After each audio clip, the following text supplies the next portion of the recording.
So, before we get started, I've had this joke running me all week, so I'm just going to share it with you. German Shepherd, a horse, and a cat all go to heaven. And the anthropomorphized God that we often talk about is having a conversation with him. And he asked the horse, he said, what did you do and what do you believe? And he said, I was a servant to humanity because I believe that it was the best use of my power and my strength to transport people. Great. You can sit right here beside me. God asked the German Shepherd, what have you done with your life and what do you believe? The German Shepherd said, well, I worked in law enforcement most of my career, and I protected people, and I protected my handler, and I saved a lot of people from dangerous situations because I believe that that's my strength, is to intervene where humans can't. God said, great, you can sit right here. Then God turned to the cat and said, and what is it that you do, and what is it that you believe? The cat said, I believe you're sitting in my seat. And if you've ever owned a cat, you know that's true. Let's take a breath together. So this morning we are closing out our October theme, Going Further Together. And we started out with the divine community, and then we talked about our shared vision, and we talked about the we is greater than me. And last week we played with the idea of digging deep. And this week we're wrapping it all up with I'll meet you there. And where is there? Hold on to that. Our context for the month was this idea, this philosophy, the Zulu tradition, if you will, way of life of Ubuntu. I am because we are. That really speaks to the unity, that speaks to letting go of the individual identity of who I am and to understand that who I am is inextricably linked to the wholeness of creation, that there is no idea of me separate from anything. The timeless wisdom that we've been working with is we believe the ultimate goal of life to be a complete emancipation from all discord of every nature, and that this goal is sure to be attained by all. That's big. We believe in the unity of all life, and that the highest God and the innermost God is one God. The evolutionary wisdom that we've been working with from our Centers for Spiritual Living global vision has been we envision a world in which we live and grow as one global family that respects and honors the interconnectedness of all life. A world where this kinship with all life prospers and connects through the guidance of spiritual wisdom and experience. And so those three things give us the idea of wholeness. The timeless wisdom calls us to have an awareness of that wholeness. And the evolutionary vision pulls us into a realization of that wholeness.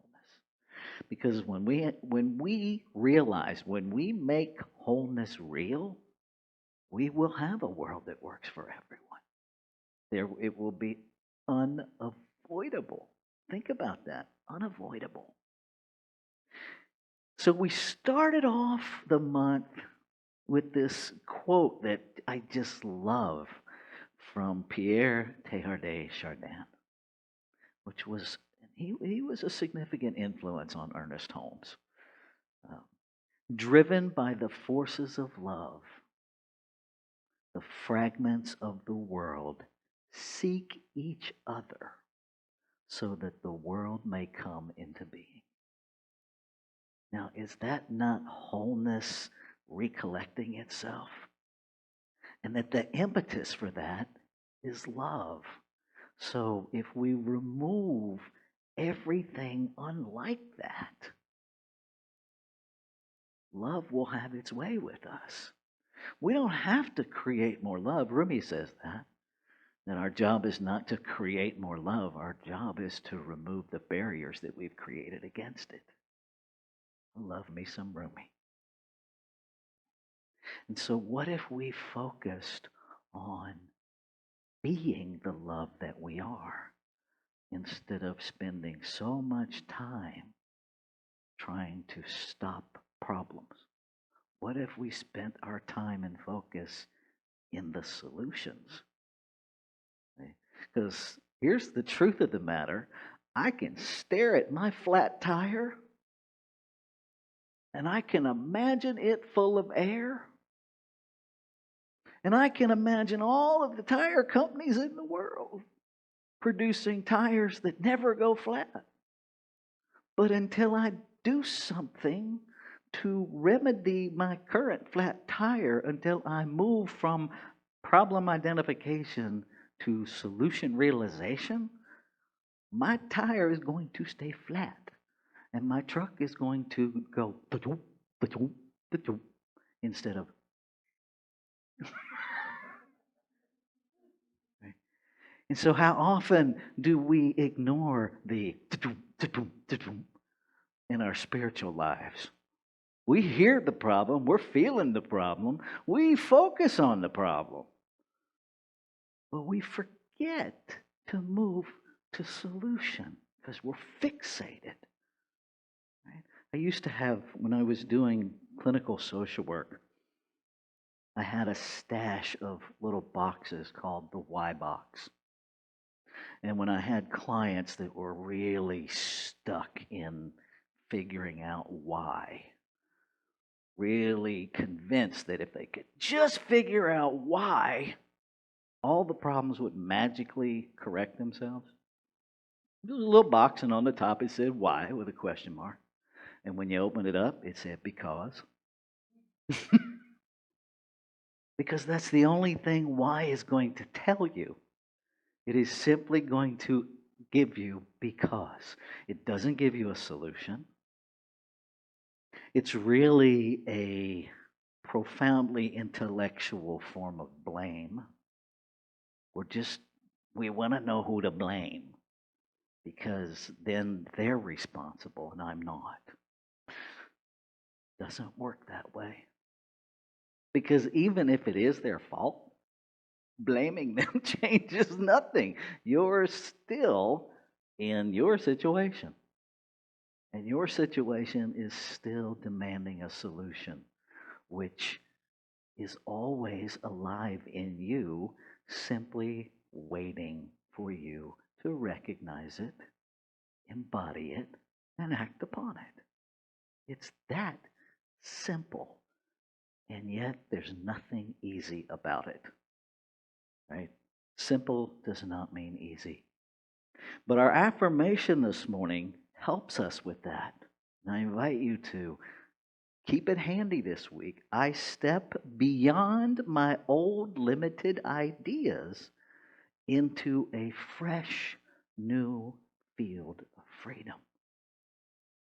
That's powerful. We cannot hold on to our old thinking and step into freedom. It doesn't work that way. You got to cut the chain in order to get free. What is that? A complete emancipation from all discord of every nature. Emancipation is the process of becoming free. We have to emancipate ourselves. We have to be willing to roll up our sleeves and do the work in consciousness that lets go, that steps beyond the old limited ideas that we've been holding. We have to get out of our comfort zone. And oddly enough, most of us have a horribly uncomfortable comfort zone. Right? It's like, yes, this is horrible. Yes, I'm miserable. And let someone try to take it away from you. Mm-mm. This is mine because it's familiar. And there is a tremendous comfort in familiarity, even if it's familiarity of our discomfort. It's weird. Human beings are weird that way. I, I watch my dogs, and I really wonder how it is, other than a self proclaimed superiority, that humans decided we were superior to animals. If my dogs eat something and it makes them sick, they won't eat it again. How many of us will keep going back for more? Right? I have been attending rooms where groups of us meet to save one another and ourselves from that habit in many, many ways for almost 40 years, because we missed that little valve when we were put together in creation that says, this is hurting you, stop it. Because something inside says, I can master this. But why? Why do we want to master the problem instead of moving away from condition into solution? It's an interesting thing. And the more we invest in the problem, the harder it is to let it go. Because, oh man, and we will sit there and we will go through the calculations of how deep our investment is. And I'm not giving up now. When giving up now launches you into a life of freedom and joy and bliss beyond your wildest imagination. But we are committed to solving this problem instead of living in solution. They're very different. Solution requires us to abandon the problem, to completely let it go. Now, I'm going to touch on reciprocity this morning. All next month, we're going to talk about reciprocity in different forms. But the universe, we live in a reciprocal system, right? It rains, feeds the earth, it evaporates, goes up, it rains. There's a reciprocity happening. I move this here, energy just moved everywhere. Everything works in synchronicity and reciprocity. The thoughts that we hold in consciousness, creation says, here you go. It is an immediate reciprocal relationship. And we have to remember how this threefold thing of creation works. It's not three things, it's one thing threefold. Mind, source, spirit, whatever we call it, whether you call it God, doesn't matter. What matters is that we understand that that is the mental part, that is the imaginal part, that is the idea part, the aspect of the one. Law is just how it operates. It's the activity. And part of the challenge is not getting stuck in the words. We have to use words because we live on planet Earth. It's how we communicate. But we got to understand that there are no words in our language to adequately talk about the infinite because our words are finite, right? And our words are individualized agreements of meaning. And we don't all agree on what the same word means. So you may be thinking you're communicating, but you're not, right? So, source, law, or action. And that is actually the soul of creation. Creation has a soul. It's the activity of it. You and I do not have our own soul. What we are is soul because we are the activity of creation. Right? But we've been taught that we have a separate soul. Can't have anything separate in oneness. It's a lot to wrap our heads around. That's the constant journey. Everything looks really separate. We're not. Okay. And we have to dance with that. And the third aspect of that threefold nature is form, the physical. Right? And as much as it looks separate, it's not.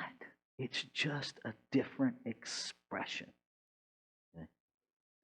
Think about your own self for a minute. You have an idea, right? And sometimes you express it in silence. And sometimes you express it in writing. Sometimes you express it paintings, and you might express it musically. You might express it as a temper tantrum. Right? Still the same idea, still the same you, but a multiplicity of ways to express. That's all that's happening in creation. There's one thing, multiple ideas, multiple expressions, but it's still just one thing. Right? And so we grapple with that. Ernest Holmes says this: we must transcend the appearance even though we admit it as a fact. Okay? We have to, this is all about awareness. Okay? It's about changing those labels. It's about being very intentional about the language we use, but more than that, about the beliefs we hold. That yes, when I'm stacking chairs, I stack them one at a time. I have, yeah, I don't have the to just. I'm still working on it. Been working on it since I was a kid, watching it on TV. I haven't seen to make that link yet. Okay, so I'm still dealing with things that appear separate. What's important is that I understand that it's not, that they're just individualized expressions. Thomas Troward says this. I just ran across this. It may be the most powerful, and I love me some Thomas Troward. This may be the most powerful thing I've ever read that he said. We shall eventually, what we shall eventually attain is not what we merely wish, but what we regard as normal. Let's say that again. What we shall eventually attain is not what we merely wish, but what we regard as normal. That's the activity of faith. This idea of what's normal, because normal is that place in our human awareness where we don't question things, right? That's just how it is. That is the profound activity of faith. Faith is the belief in things not seen but hoped for, the substance of that, right? When we really get our own faith so committed that what we call miracles are normalicals, right? That we're not surprised when life works in our favor because we know so deeply that that's how it works, that it's normal. When normal is more expected than conflict. Right? When we're surprised by war because love and cooperation and unity is the norm. That's when a world that works for everybody is going to show up. We cannot simultaneously hold this nonsense that, and maybe I'm the only one that hears it, well, that's just how society is. That's just how humans are. Well, that's our government. And then my favorite, only in fill in the blank. Right? And every community uses that phrase like it's really only happening in their community. Right? Only in California. People in Virginia are saying the same thing. Right? Because we have all accepted the collective consciousness. We have all accepted the socialization of conditioning as normal. What if it's not? What if there's nothing normal about living in a restricted consciousness? What if there's nothing normal about living in limitation and lack? What if there's nothing normal about needing a healthcare system because there's nothing normal about illness? And what if we started focusing on health? What if we understood that really illness is just another word for the lowest end of health? There's still health present, but we tend to think of illness as the absence of health. It's not. We tend to think of the number in our bank account as the absence of wealth. It's not. It is a surrender to a limitation. And the minute we begin to shift into what's normal, is that everything I need, I already have. That everyone I want, I already have. That every idea that comes to my mind is a divine idea in the mind of God, and it's already unfolding. If we knew that, we would be at peace. I recently was engaged in a activity with some folks, and it was a situation where some choices had to be made. And there was a whole lot of, are you going to be okay? And I'm like, here's what I'm telling you. The decision, whatever it is, has already been made in the mind of the infinite. And we are all just participating in unfolding it in human form. So, of course, I'm at peace with it. And I am, and I have been, and I will continue to be. Because the idea that I know what's supposed to happen, that's my humanness. Creation itself creates in multiplicity and then lets go.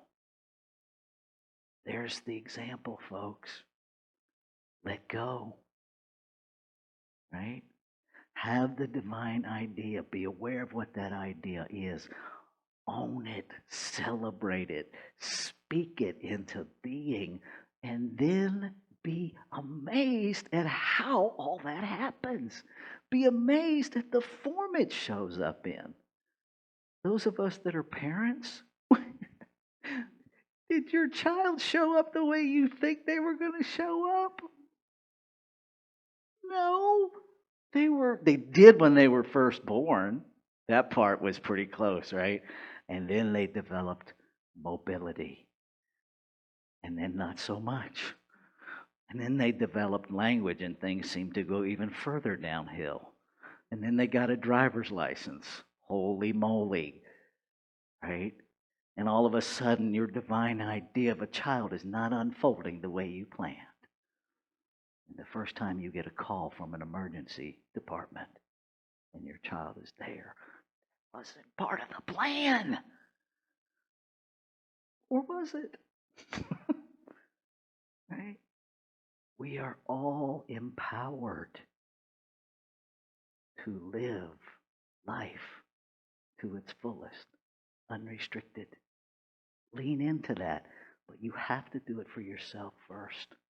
I'm going to wrap up with this. If you don't let yourself go to that place beyond ideas of wrongdoing and right doing, you can't let anybody else be there. The first field that you have to discover is in your own consciousness. Out beyond ideas of wrongdoing and right doing, there is a field. Find that field in your own consciousness first. Then I'll meet you there.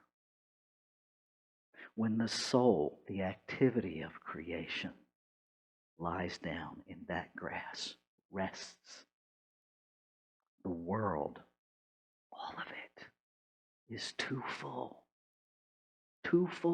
to talk about. Why? Because now we would be talking about an experience of the infinite with finite words. It won't work. It's too full to talk about ideas, language, even the phrase each other doesn't make any sense. That is available to you, beloved, in every breath you take. You have the capacity within you to move through life and to know from here to here, to know here that everything in form and everything in between form, everything you experience is the divine unfolding itself. And you are the divine experiencing it unfolding itself. That's all that's happening. And it's perfect, and it's whole, and it's complete. And really, when it gets down to it, there are no problems.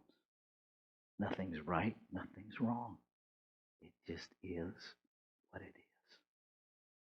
Let's take this into prayer.